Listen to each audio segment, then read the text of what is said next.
कांग्रेस के पूर्व अध्यक्ष राहुल गांधी मोदी सरकार को घेरने की कोशिश में खुद ही घिर जाते हैं। अधूरे ज्ञान लेकर राहुल गांधी बीजेपी पर निशाना साधते हैं, जबकि उनको मामले की जानकारी ही नहीं होती है। ऐसा आरोप बीजेपी के नेता हमेशा राहुल गांधी पर लगाते रहते हैं।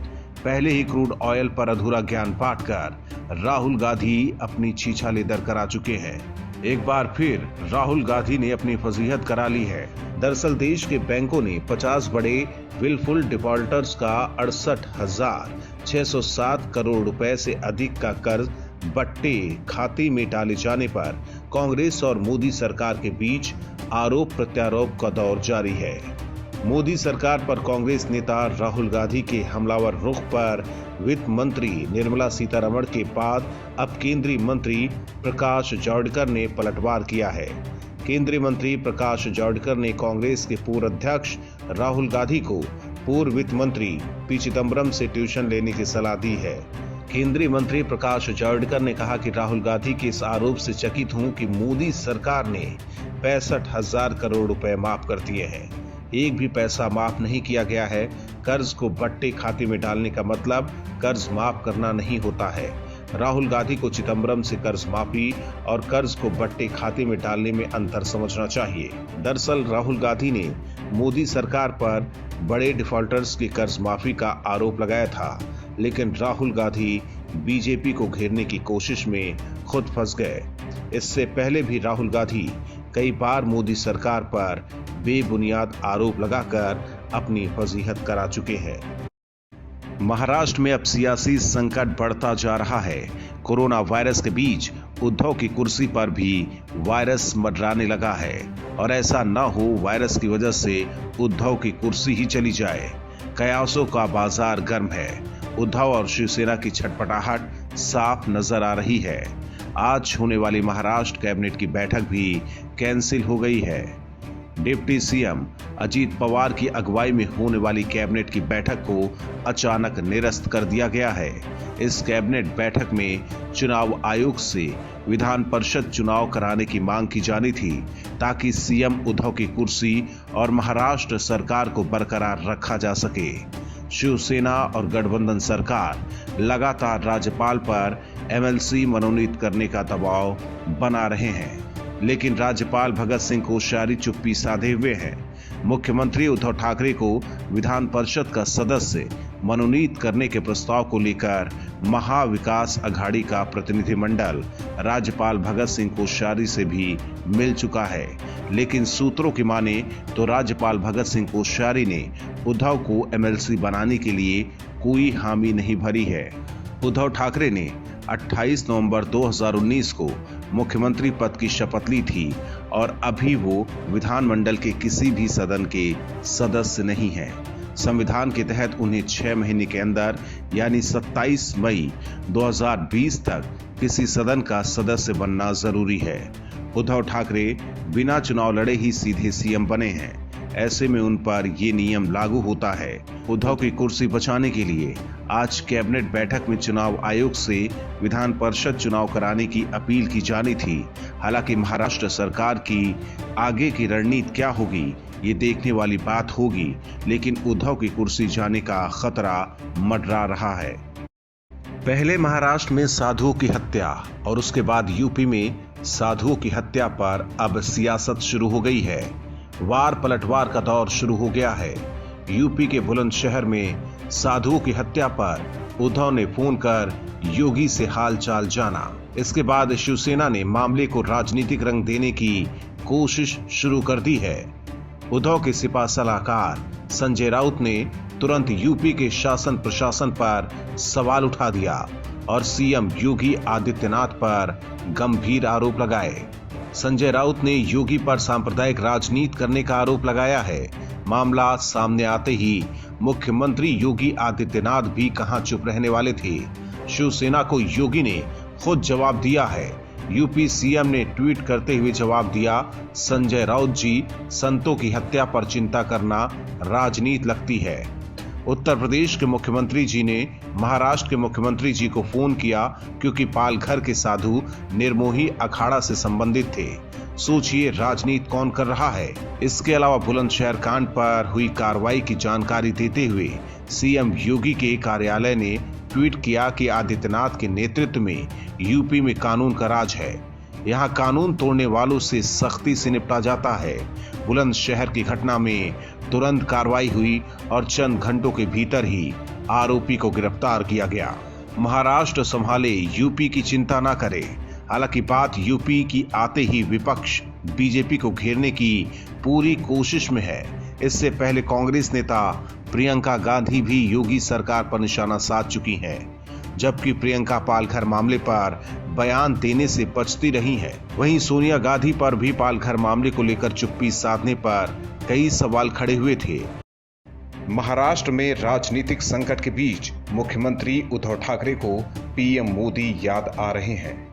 अपनी सियासी जमीन बचाने के लिए उद्धव चाहते हैं कि मोदी उनकी मदद करें। तभी तो देर रात उद्धव ठाकरे ने पीएम मोदी से फोन पर गुफ्तगू की। जानकारी के मुताबिक मुख्यमंत्री उद्धव ठाकरे को एमएलसी नामित करने के लिए महाराष्ट्र सरकार ने कैबिनेट से 2 बार प्रस्ताव पास कर भेजा है, लेकिन राज्यपाल भगत सिंह कोश्यारी ने अभी तक इस पर कोई फैसला नहीं लिया है। इससे संवैधानिक संकट गहराता जा रहा है। राज्यपाल भगत सिंह कोश्यारी से तनातनी के बीच मुख्यमंत्री उद्धव ठाकरे ने प्रधानमंत्री नरेंद्र मोदी को फोन कर राज्य की राजनीतिक स्थिति पर चर्चा की।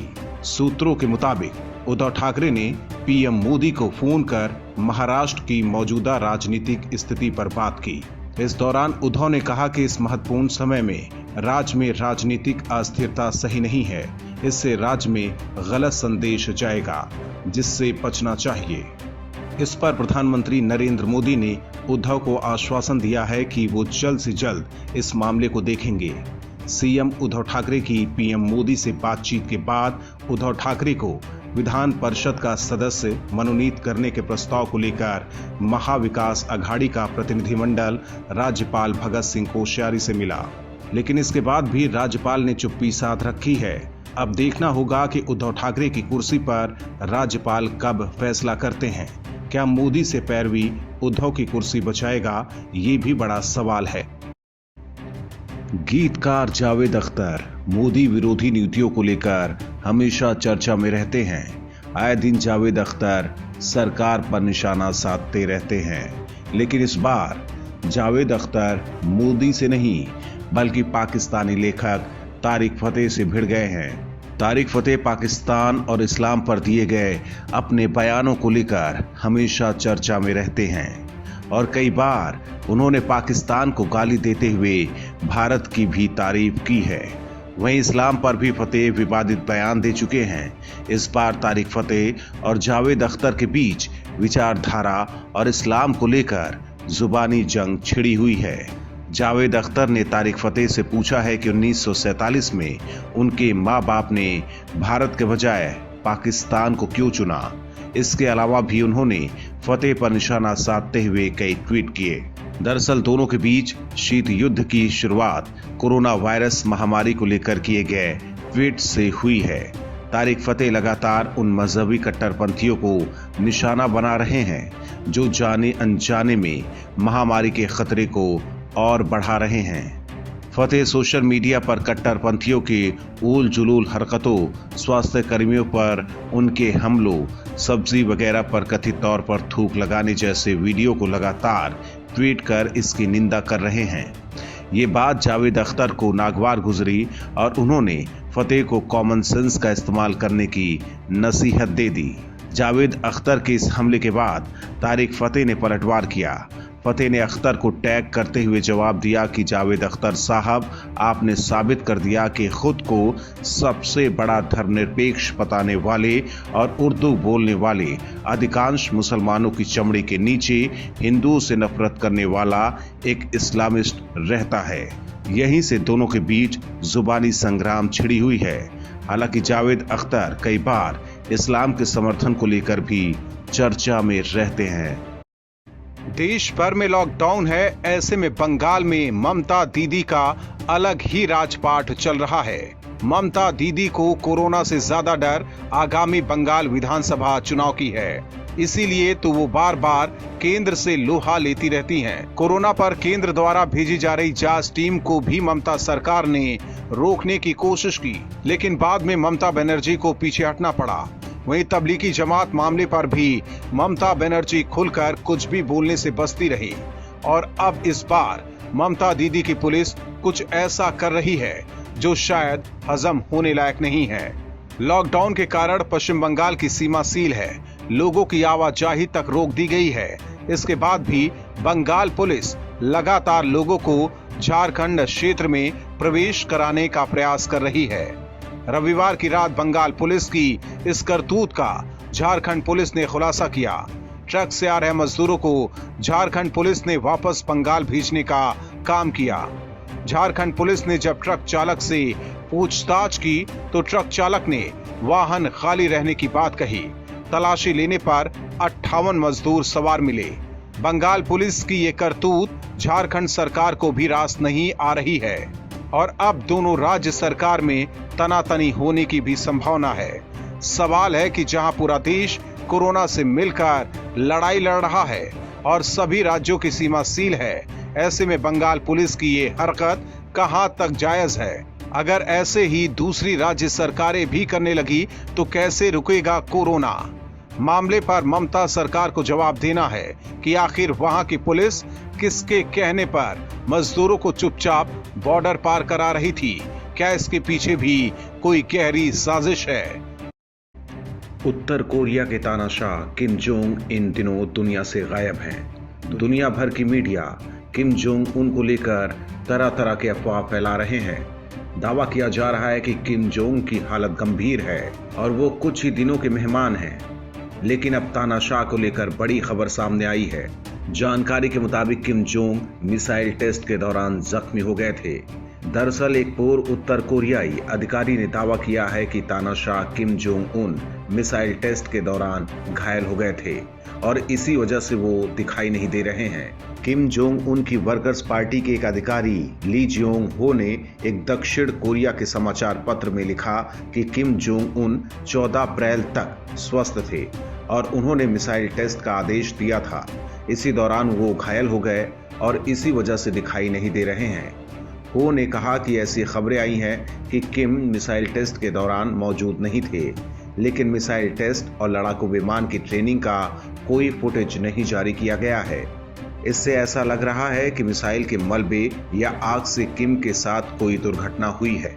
हो ने उन दावों को भी खारिज कर दिया जिसमें कहा जा रहा था कि किम जोंग उन ब्रेन डेड हो गए हैं। वाशिंगटन पोस्ट की रिपोर्ट के मुताबिक किम के मरने की खबर आने के बाद उत्तर कोरिया की राजधानी में लोगों ने घबराहट में आकर खरीदारी शुरू कर दी। लोगों ने चावल, शराब, सिगरेट, मछली आदि खरीदना शुरू कर दिया।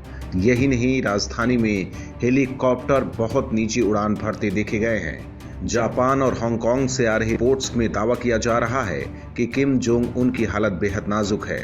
हालांकि दक्षिण कोरिया ने कहा है कि किम जोंग उन स्वस्थ हैं। ये भी दावा किया जा रहा है कि किम जोंग उन कोरोना वायरस से डर गए हैं और इस महामारी से बचने के लिए कहीं छिप गए हैं। Bureau report, OMH news. और भी वीडियोस देखने के लिए चैनल को सब्सक्राइब करें और बेल आइकन को दबाएं।